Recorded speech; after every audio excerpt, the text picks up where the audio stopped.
Hi, everyone. We've just been having some technical difficulties, so sorry that we've just let people into the session. We'll try and sort that out as we start and as people are joining. We know that we're almost 5 minutes past the hour, so I think I'll just get started. And yeah, hopefully 2 of our speakers would have joined. I'm just having a look to see if they are online.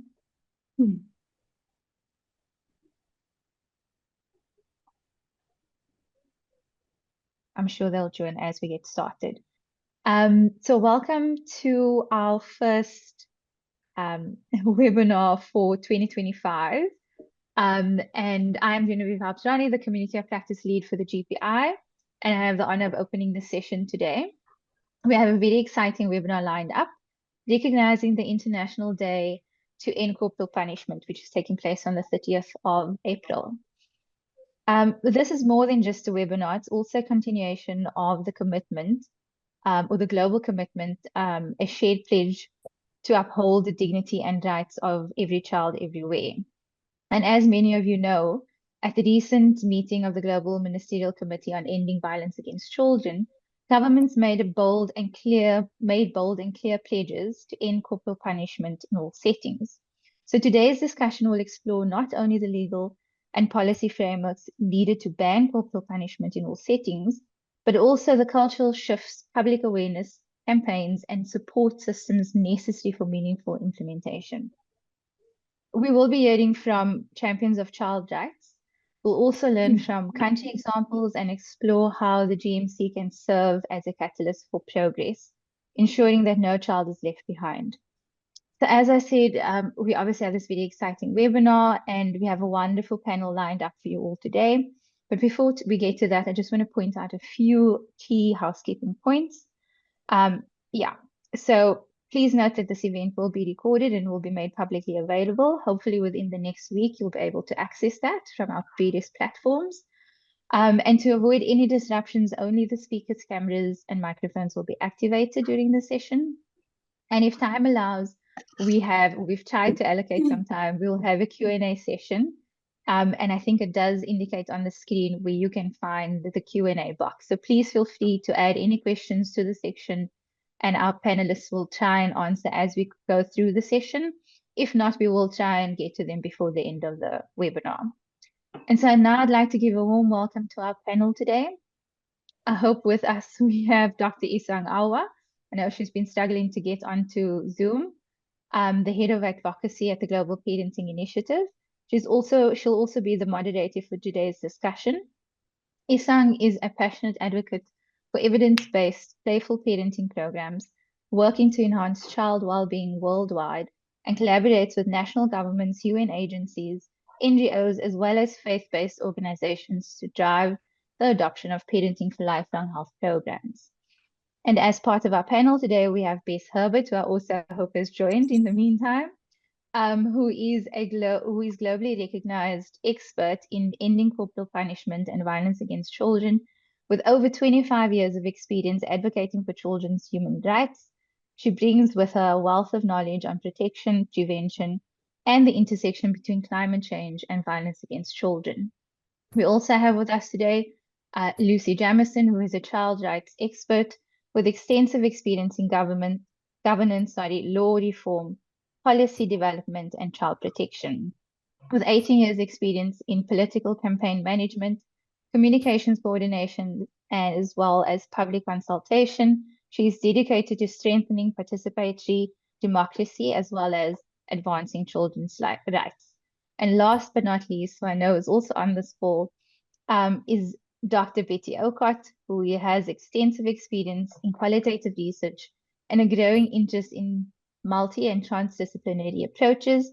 Betty has played a key role in the Parenting for Respectability study, which has taken place in Uganda and was an international collaboration between Makerere, Oxford, as well as Glasgow universities, aimed at reducing violence against children and strengthening family relationships. I'll now hand over to Isang to kickstart the discussion, but I just want to make sure that she's joined. Hi, Bess, lovely to see you. Let me have a look. If Great. Isang has not been able to join, let me have a look. I don't see her on the list, so I'll start. I'll kick us off with this discussion. So maybe we'll just kick off with the panel telling us briefly about the work that they do, and we'll kick start with Bess, if that's okay. I see you are unmuted. So let me just, there we go. Yeah, thank you so much for this great event. It's great to be here. Apologies that we're still struggling with Zoom so many years later. I was as well, but here we are. So my name's Beth. I've been an advocacy specialist for End Corporal Punishment for many years. And this is a global initiative that seeks to achieve universal prohibition and elimination of corporal punishment, the most common form of violence against children. The initiative has most recently been based at the World Health Organization, and very recently we were really happy to confirm that Thailand had become the 68th state to fully prohibit corporal punishment of children. Thanks, great to be here. Thanks so much, Bess. And now over to you, Lucy. Maybe just give us a bit about the work that you're currently doing. Okay, so I'm based at the Children's Institute, which is part of the University of Cape Town. We, for many years, campaigned in order to get legal bans in all settings. And now, of course, we are trying to push for full implementation of those bans.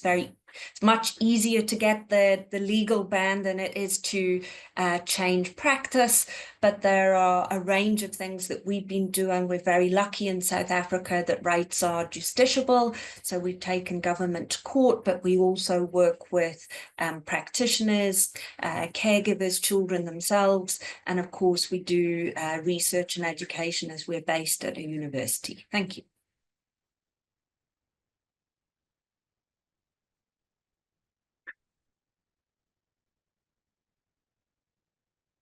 Genevieve, back to you. Thanks so much, Lucy. I've just turned my camera off because my connection seems a bit strange. So I'm just going to leave my camera switched off for a bit. And now over to Betty. Betty, please tell us a bit more about your work.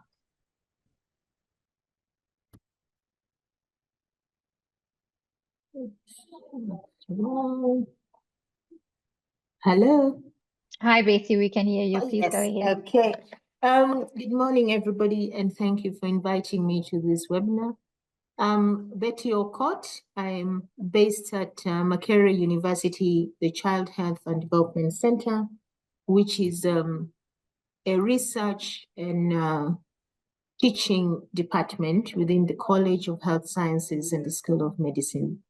Our focus is mainly on interdisciplinary research to promote the well-being of families and children.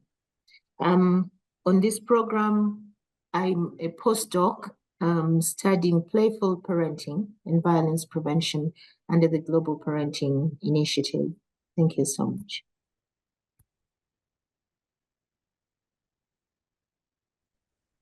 Thank you so much, Betty. I don't see that Isang has joined just yet, so I'll continue with the questions. And the first question I'd like to pose is to Bess. Bess, at the recent Global Ministerial Conference, we saw a number of powerful pledges to end corporal punishment, and I know you touched on this slightly in your introduction. But from your perspective at the End Corporal Punishment organization, as well as which is based at WHO, what's needed now to ensure that commitments lead to real lasting change for children? Thank you. Yeah, great question. So we were so pleased to see a large number of pledges made on ending corporal punishment of children at the Ministerial Conference. Altogether, there were 26 countries that pledged on it. 5 of them pledged to enact legislation fully prohibiting corporal punishment. 2 pledged to prohibit corporal punishment in schools. And 1 other pledged to adopt a policy on corporal punishment in education. And then many others pledged to roll out support for positive parenting, for teacher training on positive discipline, for programs to establish safe, non-violent schools that don't use corporal punishment, to continue implementing laws and monitoring progress, and there was one pledge on initiating intergenerational dialogues about healthy discipline and conflict resolution. And I will put a link in the chat which lists all of the pledges that were made. So what we need now is action to fulfill those promises and for governments to put them into effect to the maximum possible extent without delay. So children really can't wait any longer for this. And what we want is for the pledges to be implemented really comprehensively. So, for example, if a country has pledged to pass a law, we would want that to be accompanied by measures that would ensure that the law makes a sustained difference for children. So, for example, accompanied by a public education or community awareness campaign, by support for parents in adopting non-violent methods, training for professionals in putting the law into practice, and for the impact and the success of the law to be measured in an ongoing way. So for prevalence data to be gathered, for gaps to be assessed, for obstacles to be identified. And ideally, we would want the government to make a commitment to these implementation measures somehow in legislation, to make some really firm commitment to the implementation. And our experience shows that interventions like this can make really big, quick impacts, but that the impact really builds over years with sustained effort. So yeah, we would want to see that kind of comprehensive approach, as well as quickly taking action to fulfill the pledges.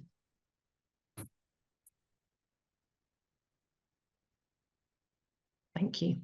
That's my answer. Thanks so much, Bess. Thank you. And then over to Lucy. We've seen a number of public commitments made by the GMC.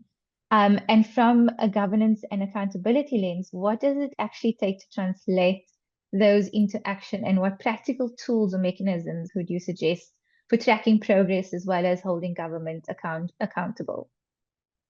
So Bess already mentioned the need for data, and we really can't underestimate how important data is. We need to be able to track progress. We need both administrative data, that's data that's collected by the state, so health services, education, social services, but we also need reliable research data. So that's absolutely critical as a baseline. If we don't know what's going on, we can't hold states accountable. And then there's two things I'd like to share from the South African experience. And one is the importance of reporting to international bodies. So we found, particularly in relation to getting South Africa to commit to a ban in households, that reporting to the UN and AU was really an important part of the process. So both the Committee of Experts on the Rights of the Child at the UN and the African Committee of Experts published opinions that said, South Africa, you need to ban corporal punishment in the home. But I think more than that, the most influential process, because peer pressure matters to politicians. So for us in South Africa, the APRM, that's where African governments are judged by other African governments, by their peers.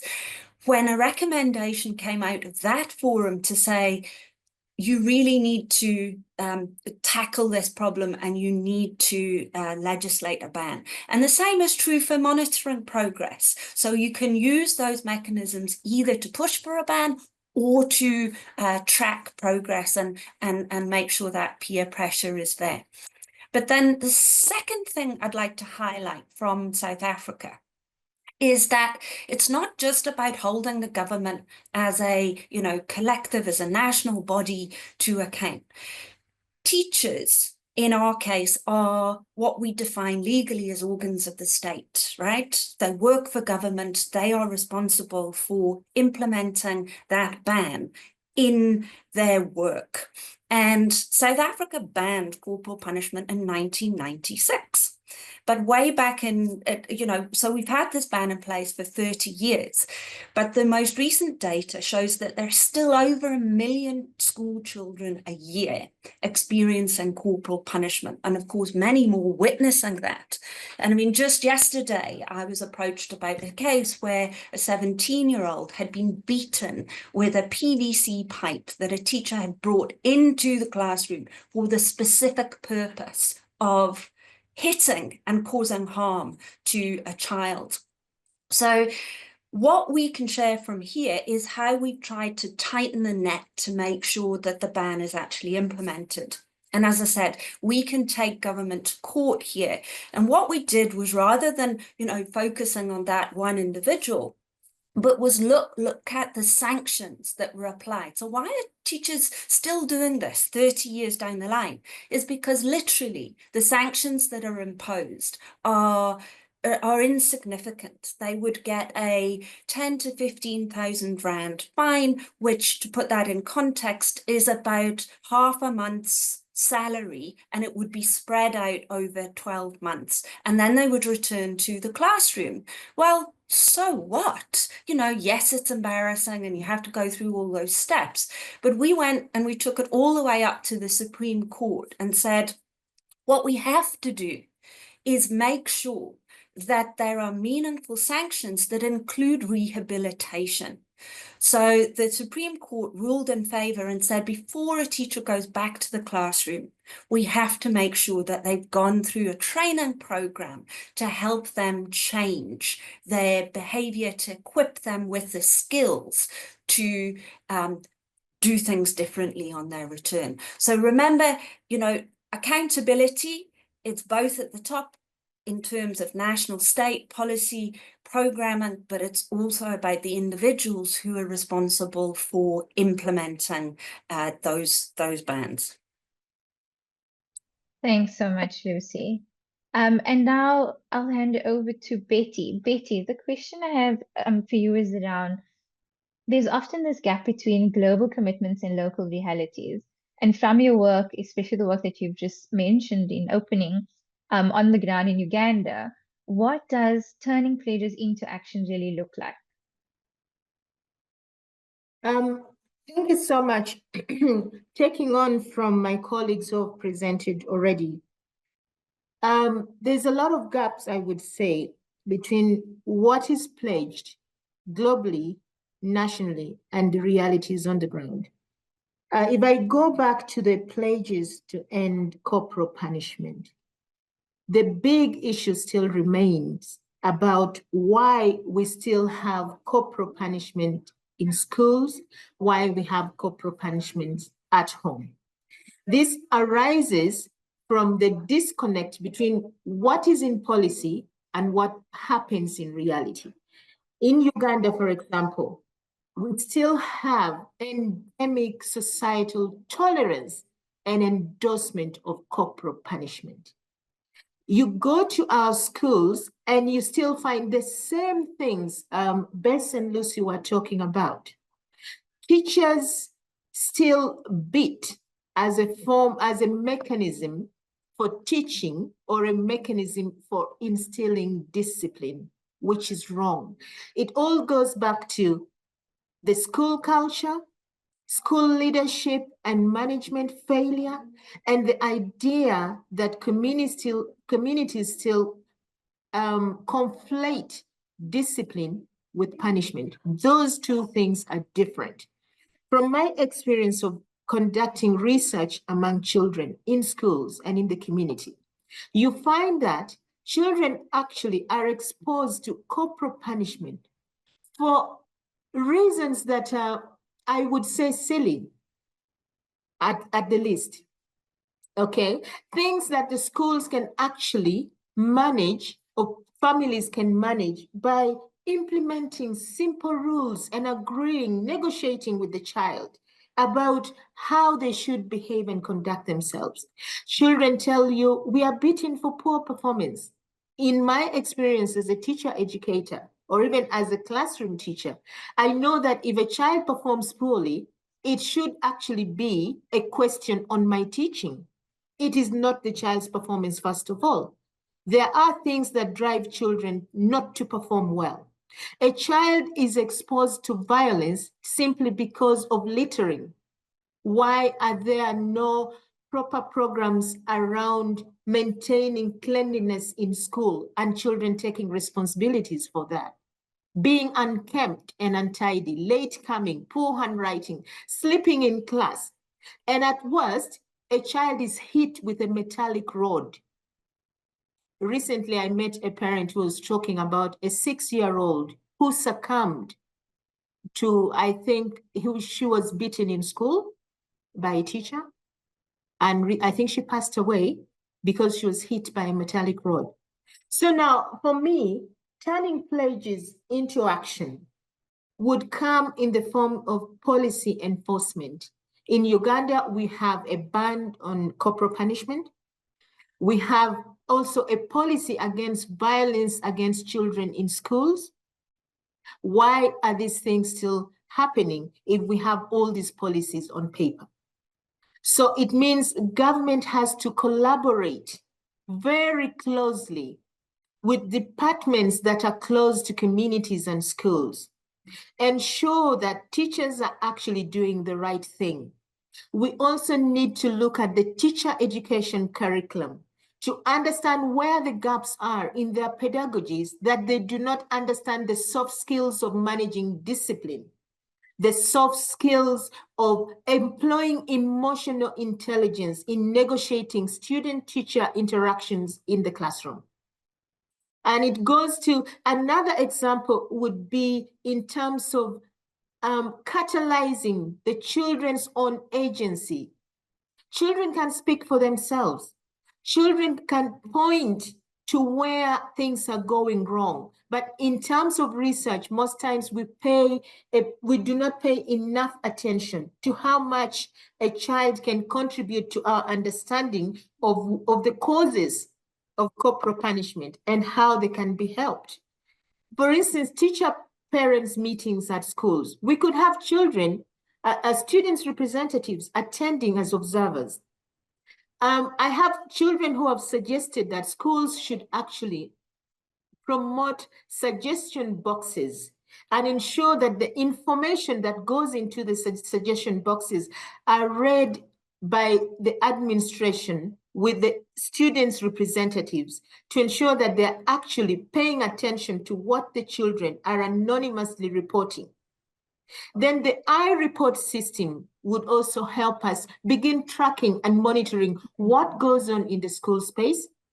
And at home, families have to learn about negotiating with the child. And this is some of the things we have done in the Parenting for Respectability program, which has been very successful in terms of encouraging parents to learn to negotiate with children around discipline.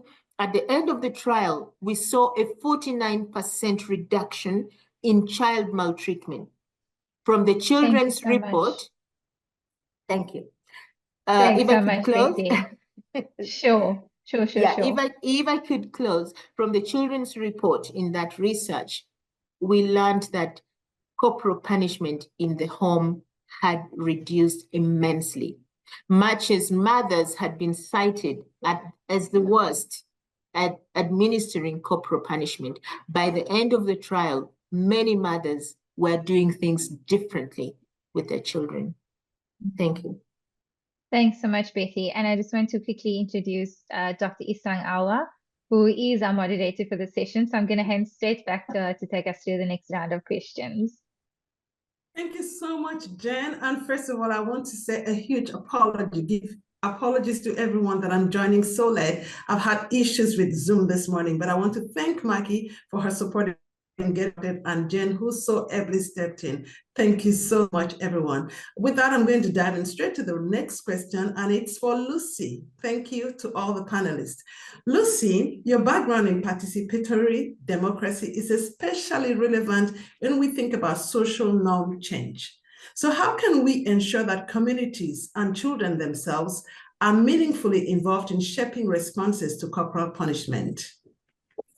So just picking up on where Betty was going there, you know, schools are an incredible opportunity for hosting some of that debate and sparking some of that change. Betty mentioned a few initiatives. People can look at the Coalition for Good Schools, which has evaluated these programs throughout the globe, and there's, you know, examples of best practice from across Africa, so the Raising Voices, SASA, etc. All that can be found on the Coalition for Good Schools website.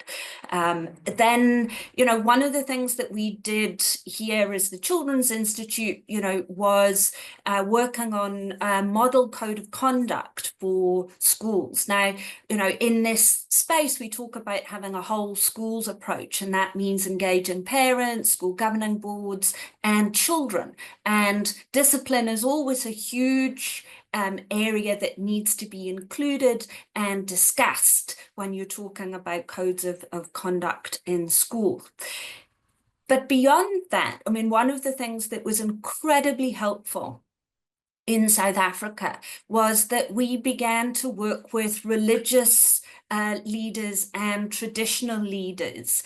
And, you know, most of the people on this call will be familiar with the, you know, the adage, spare the rod and spoil the child. And what was wonderful about that debate and getting leadership from traditional leaders was that they said that, you know, values, culture, interpretations of the Bible or whatever your holy text is change over time, and that we have to interpret into our own context. So we had, you know, the support even from Archbishop Desmond Tutu, other leaders in the churches who said, you know, it's not, when we look at the rod, we mustn't think about a stick that we are hitting children with. It's a shepherd's staff that is used to guide their flock, or in the case of children, to discipline and guide their behavior. So that was really critical. Those leaders also, you know, who are there doing pastoral care and working with communities day in, day out, were saying it's really important that we don't make people wrong for what they did in the past. So it's not about shaming people, it's about showing them alternatives.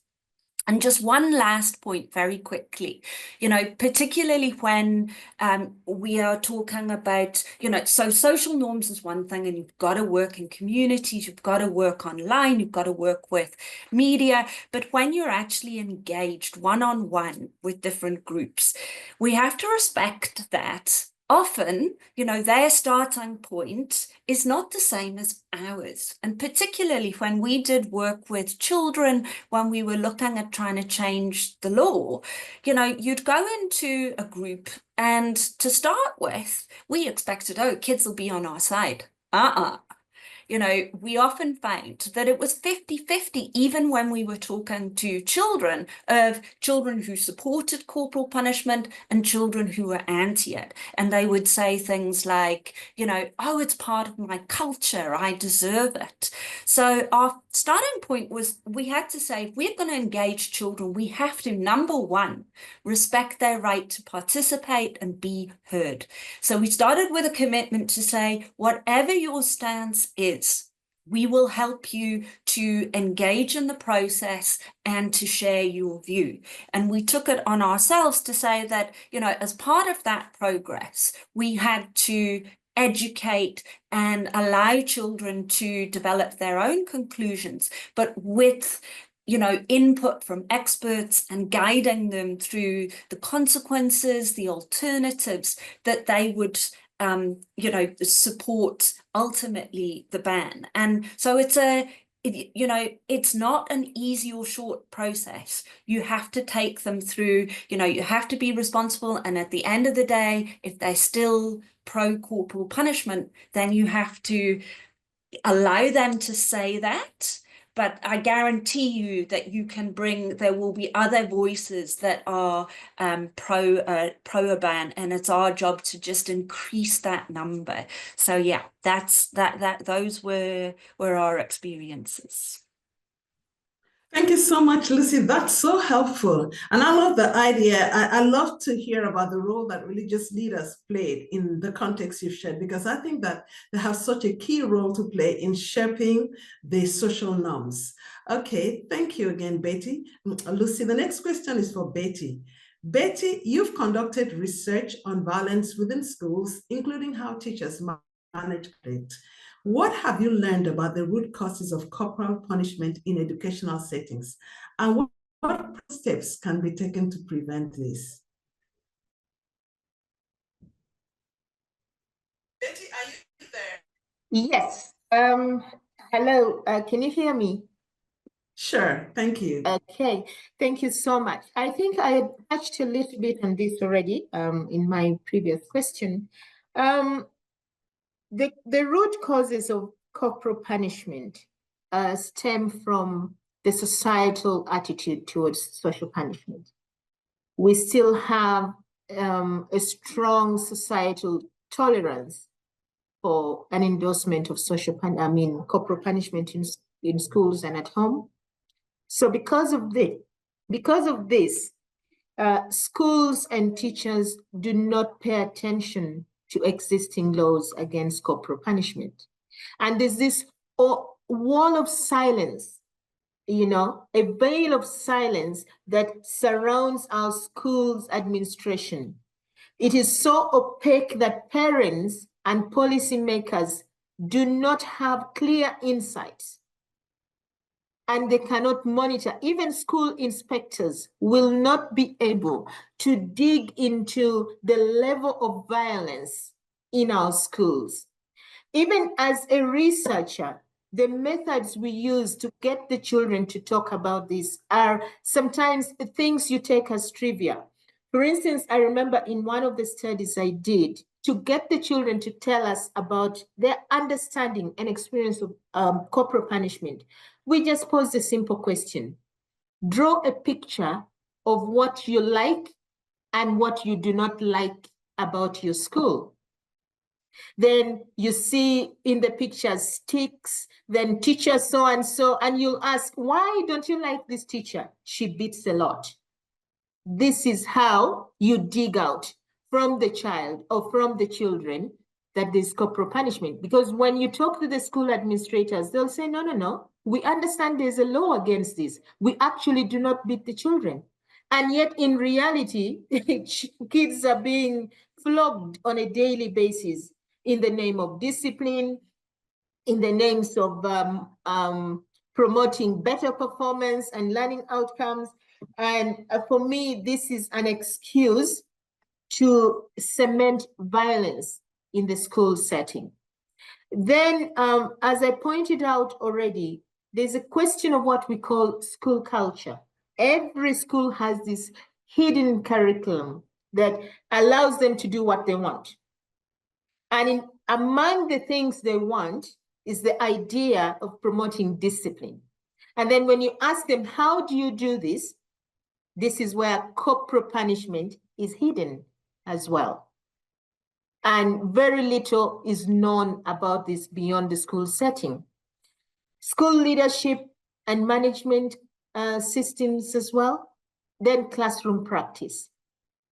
So in my view, I think a lot could be done in terms of prevention. First of all, if schools want to educate the children that are attending about their culture and what they want to do to avoid corporal punishment, they could start by inducting the children about acceptable culture and behavior in the school.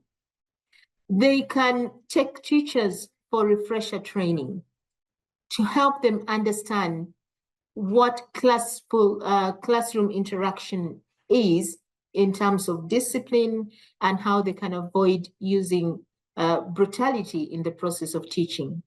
But also we need a stronger push by government on policy enforcement so that our schools are safe spaces for children. I like what Beth said earlier on, involving the religious leaders. People misinterpret that Bible verse a lot. Spare the rod and spoil the child. In fact, I think other religious people would say that was the shepherd's rod, okay? And if it is the shepherd's rod, it was meant to guide, and to guide peacefully, not to brutalize. So if we deconstruct and demystify this verse, I think it will help communities and schools a lot to avoid punishing children and engaging children in exercising their agency and begin to be the advocates against corporal punishment with no penalty. Because sometimes when children take this up, there might be a counter reaction from the families or from the schools where they go against them. So if they have policy support to create children clubs against corporal punishment and interact with school inspectors, government officials that are monitoring compliance with the law, I think the children will feel safe to do what is right about raising awareness against corporal punishment. And then we need stronger school and family liaison so that we understand what goes on in the school and we do not wait until a child dies or a child is wounded. We need open door policies for our parents to walk into the school and check when they need to. I think for now, this is what I can say. Thank you. Thank you so much, Betty. And I'm going to pick up from one of the things you said at the tail end, which is stronger school and family liaison. And with that, I'm turning to Bess for the next question. And Bess, my question is on parenting programs. Like you may well know, many of us here are working on parenting programs. Given your experience, what's the unique value of parenting support in shifting harmful norms around corporal punishment? Thank you. Such a vital area in which to make progress. And I think this audience of parent experts doesn't need me to tell you, but parenting is an incredibly important and impactful job. And it can also be extremely challenging. And many parents are trying to raise children in very difficult circumstances. It always strikes me that despite how vital parenting is for every society on earth, it's this fundamental job within society, very, very important job. There's often very little, if any, support for parents, and often very little information available about parenting or child development or how children learn, for example. So there's a huge gap there for many parents. I think the amazing thing about parents is that they are usually incredibly motivated to do the very best for their children. They will often go to huge lengths for their children if they can figure out and are able to make that possible. And I think lots of experience has now shown that with fairly modest interventions, for example, just an 8-week class, many parents can make big changes in how they raise their children, given some information and the opportunity to talk through their own experiences and practice new skills. Many parents will take that opportunity to reflect on the norms and behaviors that normalize violence against children that maybe they were raised with and decide that they want something different for their child. So there's really a lot of evidence now that parenting support, whether through a class or an app or a community setting or however it's delivered, can be really, really effective in changing parents' beliefs and behaviors. I think they're especially effective when they can engage fathers and also address gender-based norms, as well as the norms around violence, discipline, power, authority, the status of children, etc. But all these issues can be kind of reflected upon within these parenting settings. And what I would really like to see is a really sustained and comprehensive system of support for parents, recognizing the incredible job that they do for society, so that they can continue to access support through the different stages of parenthood. Things change from having a 1-year-old to having a 13-year-old. And also the kind of support that makes the actual job of parenting a bit easier by addressing some of the practical challenges that many parents face. For example, the challenge of poverty, you know, cash transfers that help parents with poverty or isolation or domestic violence, so that they don't have to be addressing these issues at the same time as doing the challenging job of raising children. So yeah, huge potential for ending corporal punishment and ending violence against children through provision of parenting support. Thank you. Thank you, Bess. As a parent, I totally agree with you that any parents should go to any lengths for their children. But in your response, and I agree with everything you said, you've touched on a number of things, which brings me to my next question, which is for Betty. And Betty, the question is, what types of collaborations or research do you think are most needed to support governments and communities in achieving a future free from corporal punishment? We have seen from everything from the discussions that no sector can solve this issue alone, and collaboration is essential for a sustainable change. So please speak on the kind of collaborations or research that you think are most needed. Thank you once again, Isang. I think, first of all, we need government departments that are directly responsible for children to engage more meaningfully with academics and understand what we mean by research in terms of generating evidence on corporal punishment and other things that affect children and families in the community.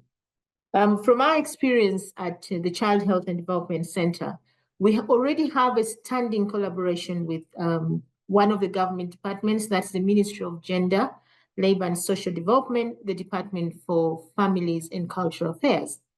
We engage them in all our research activities, right from the research conceptualization stage.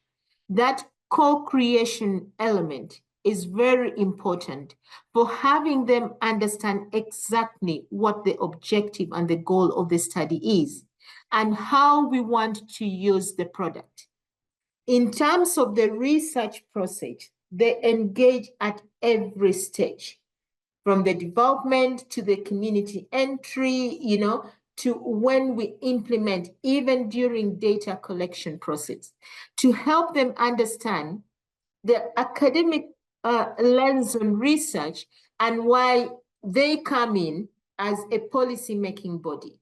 So that at the end of the study, it's a lot easier for them to talk from an informed perspective, why that evidence is vital, why community contribution to research is essential from the start. So most of our research activities are community-based and they are participatory.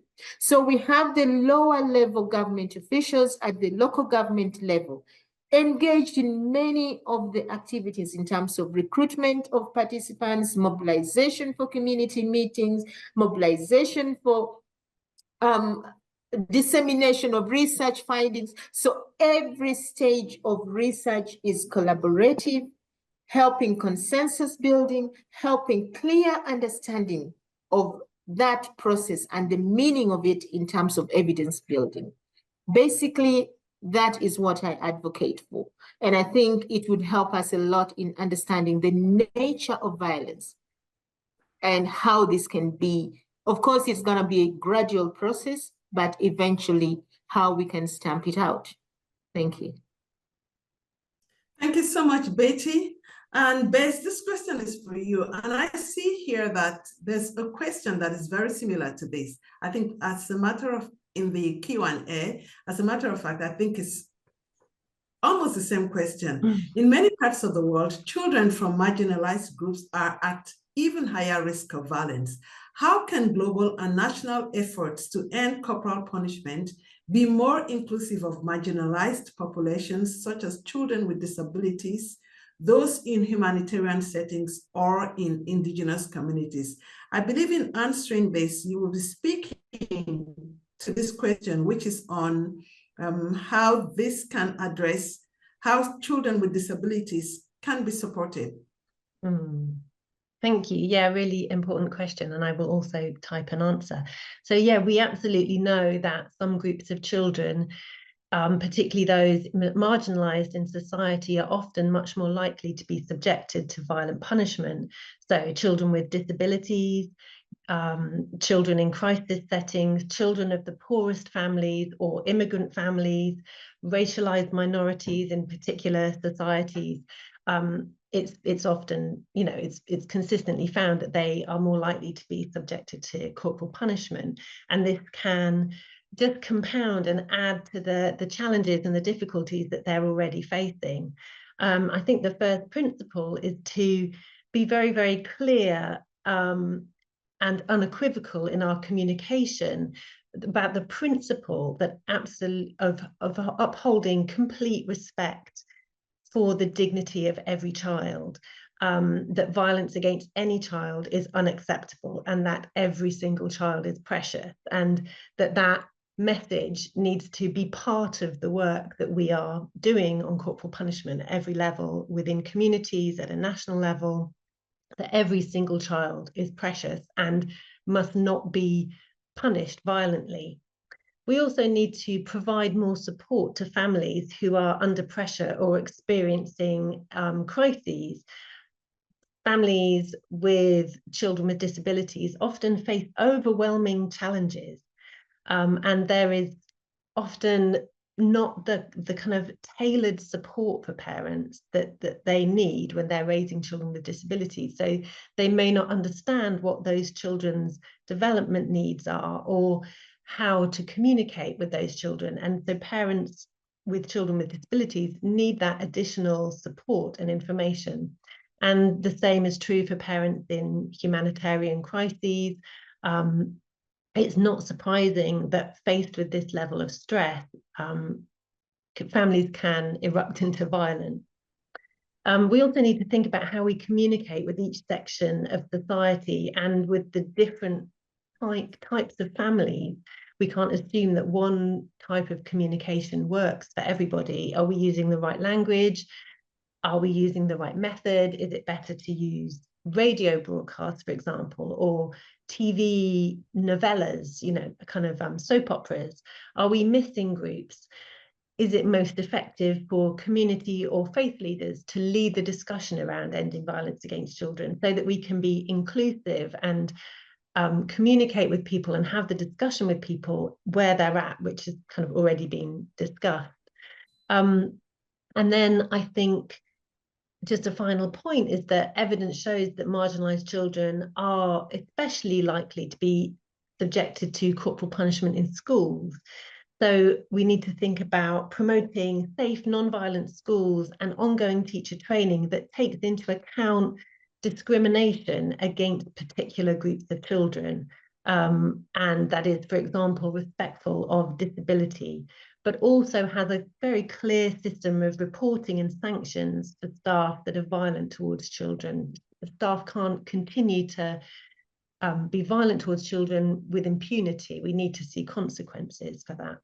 So a range of kind of ways of approaching this, but certainly to recognise that there are very different groups within parents and within children that need a tailored approach. Thanks. Thank you, Bess. That's so helpful. A lot of the solutions proffered here today touch on the need for advocacy. And Lucy, this question is for you. Advocating for legal and social change around corporal punishment can be incredibly challenging, especially in politically or culturally resistant contexts.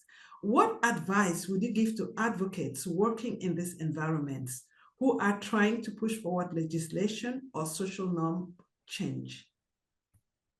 So I think we've kind of answered that question throughout the course of this conversation. So, you know, social norms change and behavior change, which is ultimately what we want, is difficult. It takes time, and we need to engage the different communities that are affected by this. And just as we were talking, I was reflecting on, you know, in South Africa, we banned corporal punishment in all settings, but we've done it at different times. So the first bans that were implemented were the criminal justice system and schools. Then later on, we banned corporal punishment in welfare settings, and then later again in the home. The ones that we, in the criminal justice system, we don't see it used as a punishment anymore.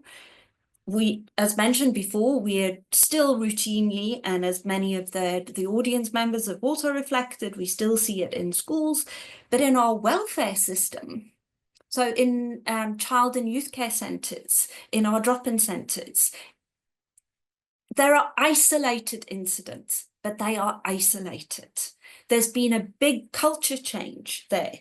So how did we do that? And I think it goes back to what Bess was saying, that actually there are avenues, changing everybody's mindset all at once is difficult, but there are critical levers, and the state has an obligation to train professionals and paraprofessionals. And that's a critical lever that we can draw on to make sure that you're actually seeing changes in behaviour. Our child and youth care workers are trained in children's rights. So they respect the dignity, they see children as human beings. And I don't think health professionals or teachers get the same training that sees them, sees that relationship in the same way. They also, and this is critical, whenever we're working with, whether it's health professionals, teachers, or parents, the one thing that they say is how, right? And my first response is always, there are very few, if any, parents who only use corporal punishment to discipline their child. So recognizing that actually most individuals, whether they are in their personal or professional capacity, actually have experience to draw on, but that we need to equip them with other innovative ideas, solutions, and tools, and that needs to be situated in an understanding of children as rights holders and children being human beings with their own dignity is critical. And that needs to translate into obligations on the state. So as we said, South Africa has a ban that was introduced that banned corporal punishment in the home. It was introduced by the courts. And as one of the audience members said, but we don't have, it's only partial, because there isn't yet an obligation on the state to put parenting programs in place, to train those professionals. And those are vital legs of a holistic approach to ending corporal punishment. It's not just about putting a ban in. You have to put in the legs that support that. That means awareness raising, funding programs, training, and taking a life course approach, because as Beth said earlier, the approach that parents have to take with young children is very different to the approach they need for teenagers, and it's the same in school settings, that you need approaches for different age groups, and as children get older, they need to be involved in designing and co-creating those rules, the consequences, and how you're actually going to establish discipline. Thank you so much, Lucy. Jen, do we have time to take one or two questions from the audience? Yes, we do. We have some time. There's 3 minutes to the hour, but I would like to suggest that if participants or attendees rather, if you would like to stay on the call and have your questions answered, please do that. And also know that the recording will be made available, so you could always go back and get those responses as well. Please go ahead, Isang. Thank you so much, Jen. Thank you. I'm going to start with the questions that have been typed into the Q&A chat here box. So I have a question here from Esther Kimokoti. The first question from Iftikhar was already answered by Bess, I believe. So I'm jumping into Esther's question, and it says, why does corporal punishment persist in some schools and homes despite being officially banned? I'm speaking for my country, Kenya, where kids report of being canned at school.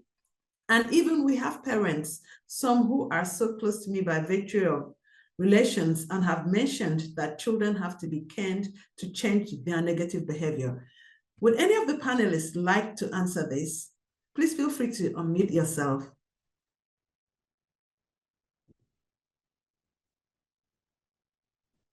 So again, the question is, why does corporal punishment persist in some schools and homes despite being officially banned? And is there anyone up for this? Betty, not to put you on the spot, but I know that you did speak about corporal punishment in the school settings. Would you like to take this? Yes, I think it is persisting, just as I said in my commentary earlier, because society has normalized it. Because society has not been deliberate about finding an alternative. It is, I look at it as the sort of last, every parent who uses corporal punishment, for instance, at home, probably is also using it just like one of the panelists earlier said. They have their parenting stress. So should we consider this as a sort of trauma response as well? But is that the only way a parent who is stressed can respond to challenging behavior in the family space? So I think it is persisting just because we are not thinking outside the box as a community, as humanity, to find that solution. And then also, much as we have policies, like I said earlier, the policies are not being enforced. And there is minimal public awareness about this. They're sitting on the shelf somewhere and somebody believes schools should know, communities should know. But also in some cases, people are just not paying attention to what the policy says. They'll say, well, government might have the policy, but they cannot tell me how to parent or raise my child. And the school will say, well, this is how we discipline children here. So on a lighter note, I want to draw briefly on my experience in teacher education. In one of our classes, in the past when I was working with teachers in service and pre-service, we used The Sound of Music, the movie, just to help them reflect about their classroom practice, about their approaches to discipline, about their, approaches to teaching. And it touches on to what Lucy said. The Sound of Music applies to children from all age groups, across the age, the age group. But how are you going to use the message in that movie as a resource, for instance, if you're teaching, to manage difficult behavior in the classroom? You see the contrast between the main star in the movie, Maria, and the captain, who was the father of the children. Who was most effective in promoting discipline and making those better children, even without using the stick? So it's about being deliberate to find what works and to realize that when we brutalize children in the name of discipline, we are actually not helping. We are not correcting them. And we need to look at this from a child-centered lens. Are we acting in the best interest of the child when we beat? Thank you. Thank you so much, Betty. We have another question here, and I see Dinma has her hand up. Dinma, there's a Q&A box at the bottom. Please type your question in the Q&A box. I'm going to take the next question we have here, and it's from Letitia Grave. Dinma, if you look at your screen, you will see, please look at the bottom of your screen, you will see a Q&A box. Please type your question there. Thank you. So this is from Letitia Grave.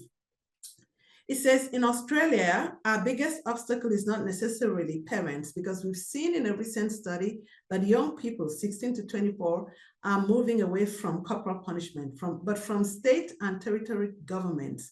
I've been in contact with our premier in New South Wales, and he absolutely refuses to even consider repealing the clause in criminal law that provides for a defense to lawful correction. We are working very hard at advocating to MPs and others, but it feels like we're getting nowhere. Any advice? It would be helpful to get advice from countries, especially those who've been able. Oh, I see Bess, your hand is up. Please go ahead, Bess. Thanks. I can say a little bit, and I know that they have an amazing campaign in Australia. So what you write, Latifa, is not unusual. This is something that I've heard in many countries, that the government just is not interested and will not respond. And then some years later, I have often heard, oh, it's happened. And what happens is that opportunities come up, and things change. So campaigners in Japan, for example, told me, no, you will never get full prohibition of corporal punishment in Japan. That won't happen. It will be 10 or 20 years. And then it happened about 2 years later.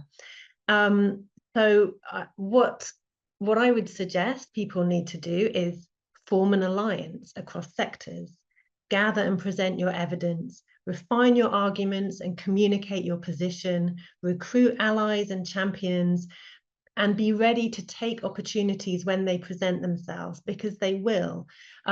Legislation changes, administrations, governments change, feelings change, and unfortunately, things like very high-profile child abuse cases often create a conversation in the country that then provides an opportunity to make some progress.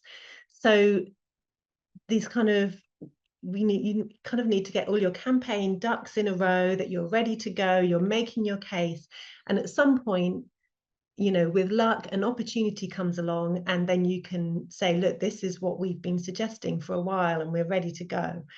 So just basically keep going, because it makes a difference. Even the campaigning makes a difference before the law has been passed, for example.